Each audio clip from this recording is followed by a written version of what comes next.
greetings to all of you on the occasion of Janmashtami. It was such a pleasant, rewarding experience to listen to Prabhuji and other revered Panditjis who are here, respected elders.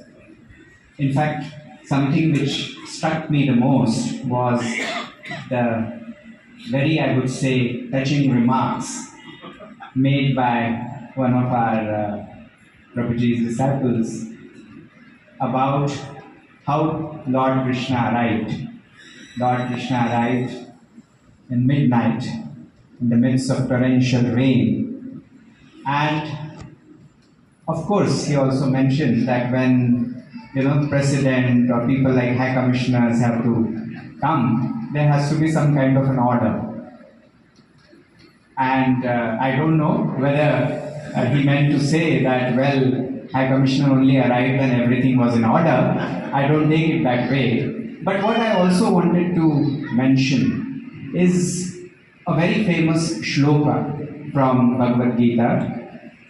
And Lord Krishna says, Tesham nitya abhiyuktanam yogakshemam vahamyaham. What does that mean? Of course, it's a long shloka. I don't go into the entirety of it. But the fact of the matter is, those who believe in the Almighty, the ultimate power, for them things are ordained. Things fall into place. Yogakshemam vahamyaham. Yogakshem is basically to establish order. So amidst everything that is going wrong, we feel that nothing is correct, nothing is going my way.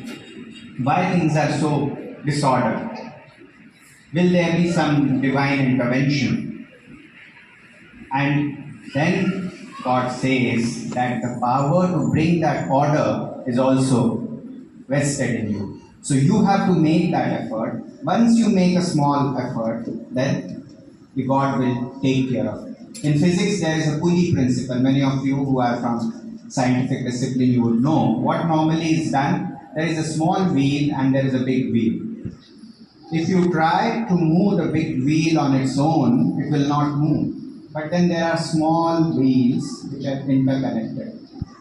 And you move the small wheel, then the slightly bigger wheel moves. Then the other bigger wheel moves. And finally the biggest wheel moves and you see a change. This is the principle which we see in physics. But it has a philosophy behind it that each one of us have to make our own small effort. Once we make that small effort, that effort which begins as an individual becomes an effort of the society, becomes an effort of the community, becomes an effort of the country, and finally it becomes a global effort. And therefore, what we feel is that, and that's why it's very normally said that God helps those who help themselves. So first we have to do our effort, and then ultimately everything falls in place. Now, a few days back, Prabhuji had come to me and he had mentioned to me about a grand project, something which is coming up near Kolkata. I think the main center of ISKCON, and Mayapuri is the place if I'm not mistaken. And a grand temple is being built there. Now, it is not that, that kind of a temple is going to stop if we don't contribute, if we don't make an effort. It still will come because it's what is ordained. It has to happen, it will happen. But at the same time, making our small contribution is also important because this is the cause of God. It is the cause in which all of us, even if it's a small contribution, we can do. And for that, let me share a very small story. Today, of course, the Kirtan will go on till midnight, I am told. And you will listen to so many anecdotes, so many, Krishna Leela as we call. Each and every phase in life, you will have something inspiring, which you can find in Srimad Bhagavatam, which I think you were just explaining. But one of the stories which touches me the most in this present situation is the story of Krishna and Sudama. And you know that, probably many of you are aware, that when Sudama and Krishna, Lord Krishna, they were childhood friends.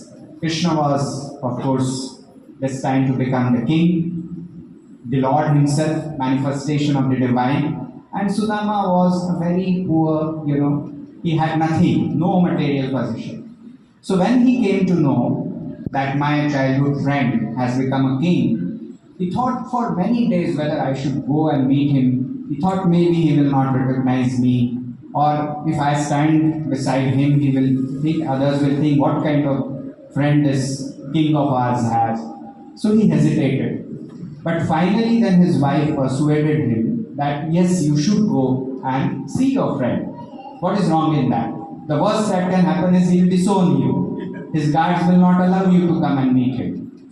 But do it. Give it a try. So with lot of, after lot of thinking and deliberation, finally he said that, okay, let me give it a try. Let me go and see my childhood friend. But then immediately he thought, I'm going and meeting my friend. I have nothing to offer him. He is such a big king. If I go empty-handed, what will happen? How can I go like that? And then he remembered that when we were children, normally we used to go, to different houses in Gokul. We would snatch some, break the matka, take butter, relish it together, and we will also have at that time what we call poha or rice, flakes. So this is a dish which even today we have it, isn't it? So this is something that they used to relish together. And so Sudama thought that maybe I will relieve a memory of the childhood and let me carry a small quantity of poha. Maybe he might like it. So he took it with him in a torn cloth which he had. He kept it in his pocket and he went to see his childhood friend, Lord Krishna. Of course, as he expected, nobody recognized him. The guards stopped him. They said, who are you? Some kind of, beggar who is trying to come and, intrude, who is trying to barge into the palace of the king. So they stopped him. And there was, lot of noise and altercation between the guards and Sudama. And finally it reached the king also, King Lord Krishna himself. So he asked, what is wrong? So he said, somebody, is coming, is claiming that he is your childhood friend. And so many people come, when people come to know that one of their friends has become king or something, they want to go and meet. So maybe the guards thought there's somebody who is just trying to take an advantage and claiming that he knows the king. He may not know. So when it reached the king himself, Lord Krishna, he said, no, let him come. Let him come and meet him. And when he saw Sudama in front of him, both of them, tears flowing out of their eyes, they hugged each other, recalled all the childhood memories that they had. And being Krishna, he knew everything. So just to tease him, he said, you have come, have you not brought anything for me? So Sudama started looking here and there that, no, how can I offer this now? I have a torn cloth and some rice flakes. This is not something and he was like astonished to see. It's a big palatial place where he was received. All the riches of the world were there. There was nothing that he could offer to the king, the Lord. So he said, what can I offer to you? I have nothing. So he said, no, you are hiding something. And he started searching his pockets. And then finally, he managed to get that small, cloth with poha or rice flakes. He took it, he sat down there itself, and he started relishing it. So, after that, everyone in the palace was surprised that if our king, our Lord wants, he can get anything. And he's relishing this small poha. What is it? So the moral of the story or the lesson of this incident is that for Lord Krishna, everything, through these small incidents also there was a big lesson, and that lesson is that the bhakt or the devotee is also divine because it's a mirror of the divinity itself. He came with that good feeling. He wanted to meet his childhood friend, and between friendship, nothing can come. So, again, as I said, in this world, it is always important that we make our own effort. And even if it's a small contribution, don't think that, my contribution is very small, how will it help a noble cause?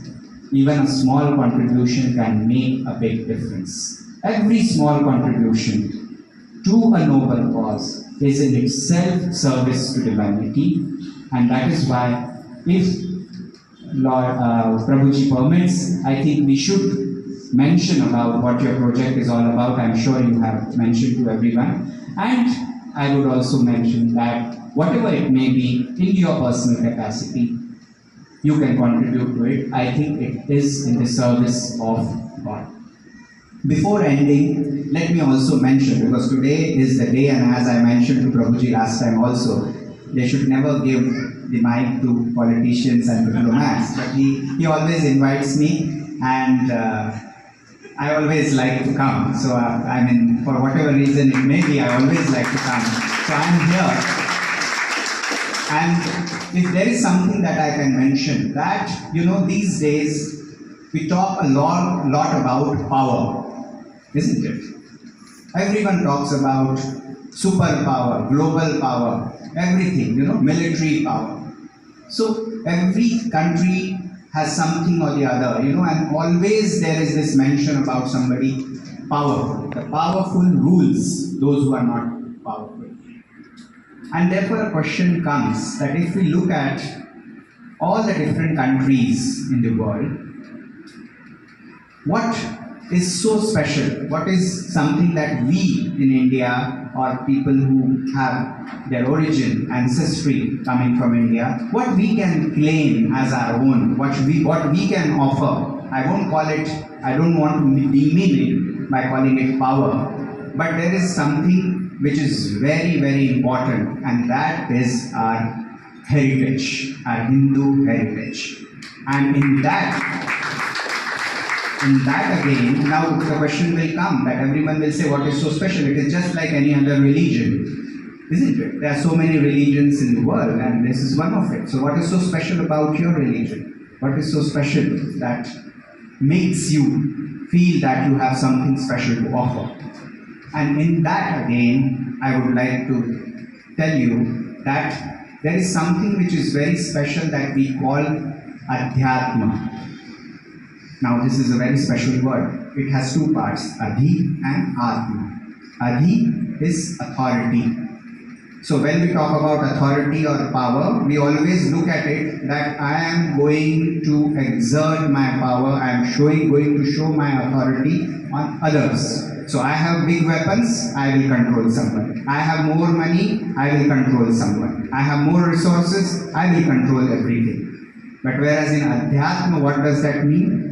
Authority on Atma. Authority on your own. So what is our religion teaching us?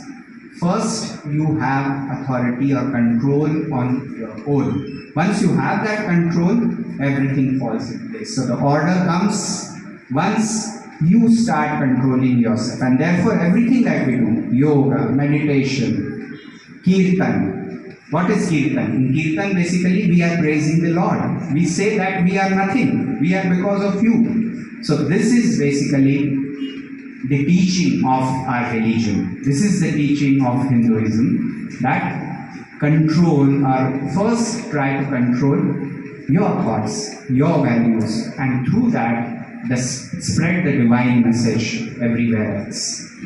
So with these words, I would like to once again extend my greetings to all of you. And as we say, Lord Krishna is a Purna avatar. Of all the avatars, the 9 which have already appeared, and the 10th one who will appear, as they say, the avatar which is Purna avatar is Lord Krishna. And through his life, we have many lessons. I think Prabhuji and all other people, they have been explaining through the Bhagavad Gita, through Srimad Bhagavat, all the teachings of Lord Krishna. And if there is one teaching which we should keep in mind for us, for everyone, is what I said, Tesham Yabhiktanam Yogakshemam Vahamya. That means we have to do our bit